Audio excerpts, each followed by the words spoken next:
qo'rqib, ikkilanib, o'ylab kelgan edim. Nabaviy tib qoidalar bo'yicha o'rgatishingiz o'zimga bo'lgan ishonchimni oshirgan narsa, o'zimga qo'ygan hijobim bo'ldi. Umuman unaqa praktika nimadirlar narsalar bo'lmaydi. Lekin biz bugun birinchi darsdan 3 ta amaliyot bo'lib, o'zimizga ham hijobni qilib ko'rdik. Shunisi meni esimda qoldi. Siz menga adam tavsiya qildilar.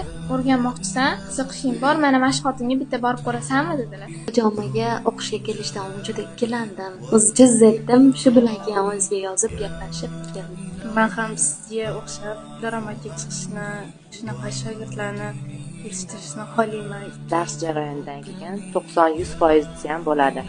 Yana ham to'g'ri tanlov qilganimga amin bo'ldim. Ko'rmasdan turib oldin, bormayman, bitta joyda o'qish kerak dedim, lekin shunday muhabbatim oshdi sizga, sehr tochkalariga qo'yib o'rgataman deganingizga, sizni tanlab, siz oldingizga keldim. Shundoq ko'rib sizni nima desa bo'ladi, sehrlanib qolganga o'xshadim-da.